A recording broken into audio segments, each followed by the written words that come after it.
I'm just gonna start this by saying that I'm sorry, Mom. What the fuck is up, everybody? That's it. That's my intro. Hello, and welcome back to me trying to pretend that I'm not also eating while I make these videos because I multitask. Definitely not because I'm just still hungry after lunch and I want more food, especially these Hershey Kisses.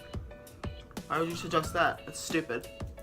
So this is a story that I've been holding on to for like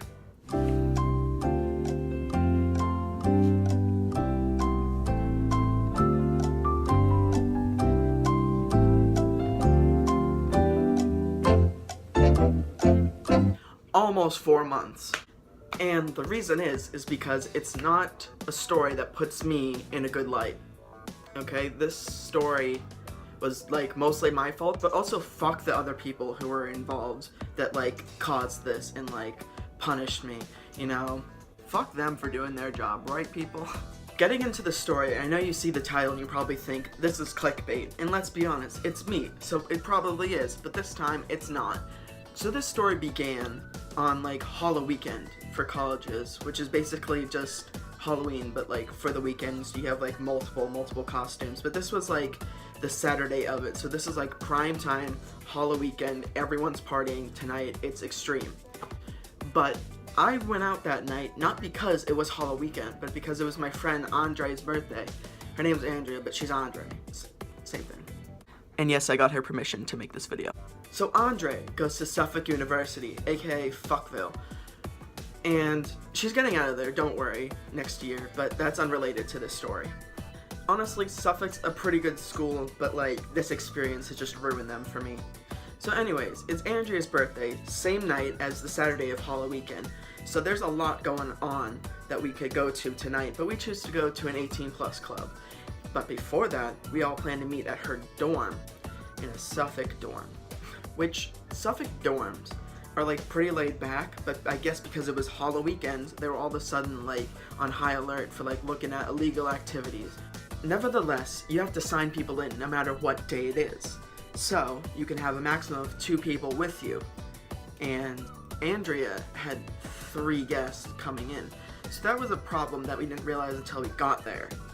But that could easily be solved because Andrea's roommate could also sign in like one of the people. You know, so that wasn't the hugest deal in the world, we just didn't think of it at the time. But that ties in.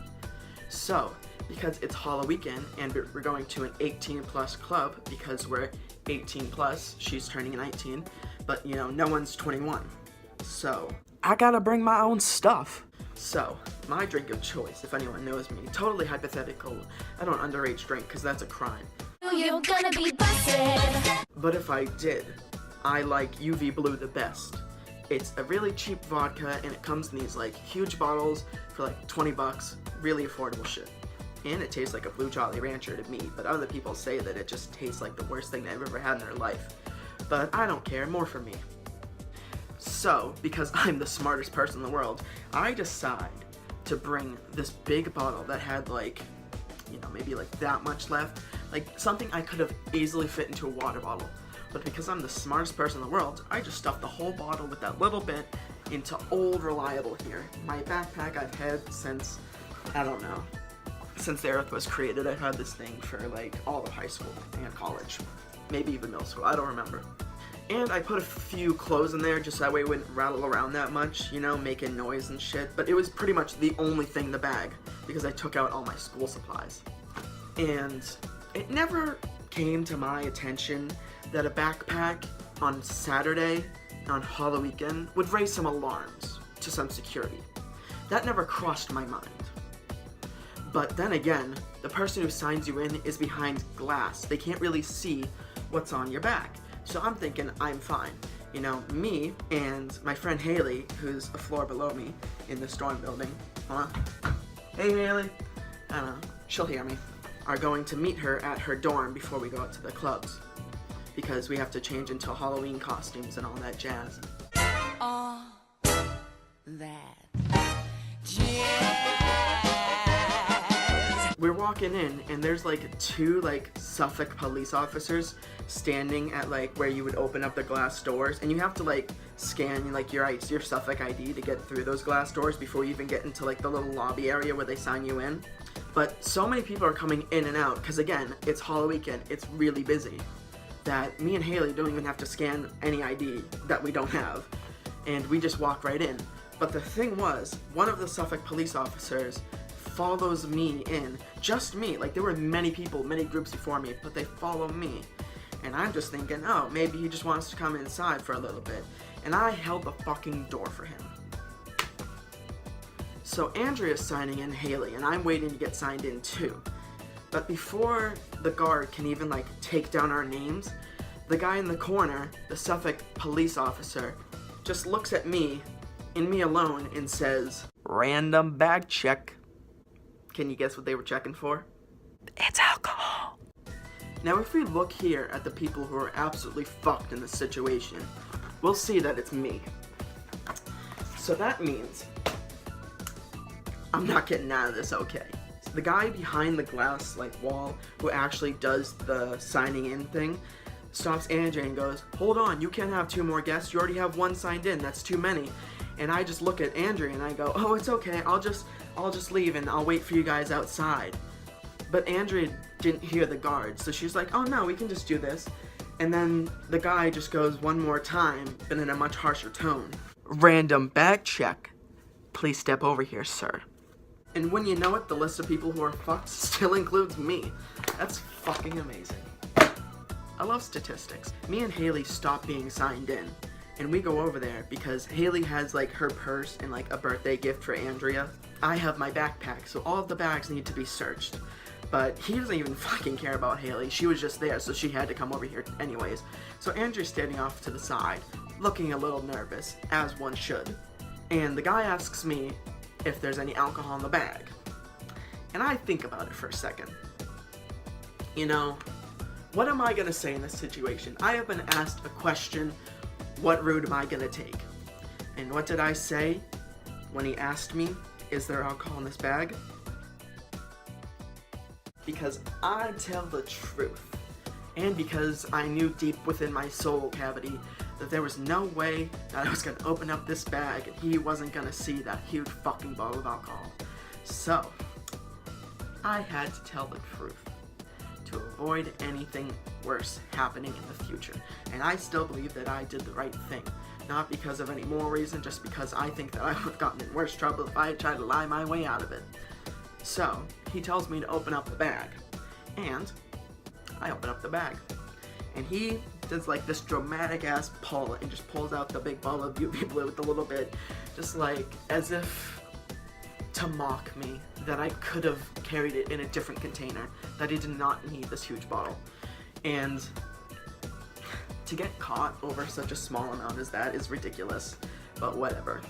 And so he asks me to step into like the little janitor's like I say janitor's closet, but it wasn't like an actual like closet. Like it like was a separate room where they kept like a lot of the supplies, so there was like room for people to stand. And he asked me to go in there, and Haley was waiting outside, and he just said, "Do you have alcohol in the bag?" And she goes, "No." She had a water bottle on top, and given it was full of water, but it could have been vodka. But he did not care, because I was the target from the start. It's always the white males that get troubled by police.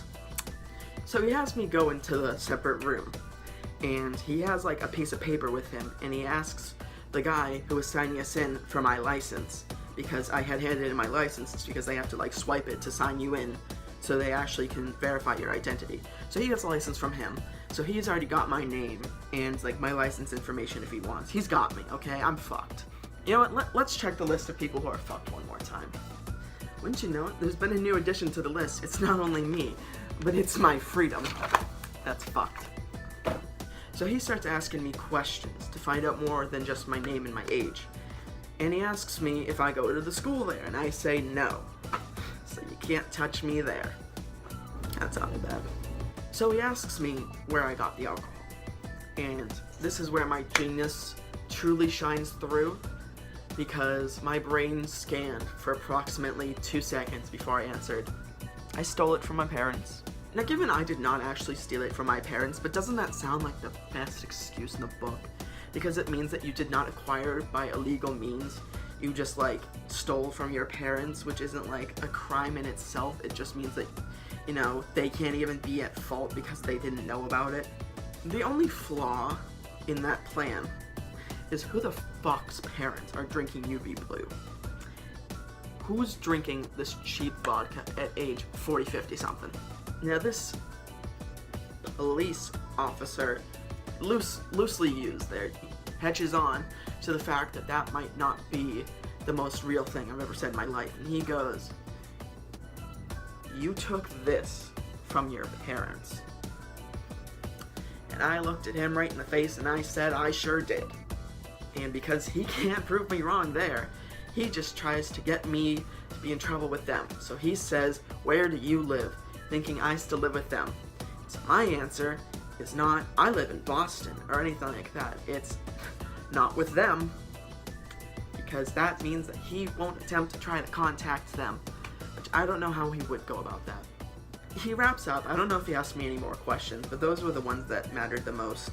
And he gets Andrea's information so they can deal with her, like, trying to sign in to guess that has alcohol, which she didn't even know that I had it, was the whole thing. And she didn't really get punished that much besides losing guest privileges for the night, so that wasn't too bad, but I still felt a little bad about it, because after all, it was all my fault. But it wasn't over after he took down her information. No. Because he still had to hurt me. Because he asked all these questions and found out that he couldn't touch me. So he thought, how am I going to get back at this little fucker? And he, just like Nagasaki, dropped a bomb on me. You are now banned from Suffolk University indefinitely. We have your phone number and we will call you if we decide to change our minds. But until then, if you come on Suffolk University's campus, that will be considered trespassing and you will be arrested on site. Finally got the dirt on you, you're busted. Do you understand? I sure understood. So I waited outside while they go put on their Halloween costumes. And then I never come the fuck back here. Great. So they go upstairs to go put on their Halloween costumes and to get the roommate so she can come down and sign in Haley so Haley can go put on her costume, because Haley's not banned. Haley's A-okay in the eyes of Suffolk because she did nothing wrong. And I wait outside, and there's actually a Snapchat of me and Haley waiting outside while they're going to get Andrea's roommate to sign her in. I think I'm gonna put that in here, so editor, do it now. So, here in Boston, just got caught at Suffolk University. Too bad I don't go here. This is okay. We're fine. It's fine. Did I lose my favorite alcohol? Yes. Was the security guard a high-key dick? Absolutely. Are these all facts that everyone already knew? Yes. So after they put on their costumes and everything, we go across the street to a place called Fajitas and Ritas, this like Mexican restaurant thing. And the place was like really nice and stuff, and they had good food and whatever, so shout out to that place. And then we went to the 18 Plus Club afterwards, and I had fun there, you know, it was a pretty good time. And then we went home, and I never saw Suffolk University again to this day. And I don't think I ever will, because why would I? So the moral of the story is, take alcohol in low quantities and put it in water bottles so they're easier to transport. Have more in your bag than just the alcohol you're trying to sneak in. Don't do it during a Saturday of Halloween weekend where it's suspicious as heck if you have a backpack on. And fuck Suffolk University. I think that covers all the things we learned about this story. Well, that about does it for this story. And it's one of my better ones, so don't expect this good content all the time. Shout out of the week still goes to my dog, Molly, because she's still alive. I don't know if I'm gonna put a blooper reel because there weren't that many bloopers because I filmed this one pretty quickly. So, I'll see you guys next week if you still want. See ya. I just heard someone sneeze through the wall. Who the fuck has allergies that bad? I can hear it through these thick walls. I don't know.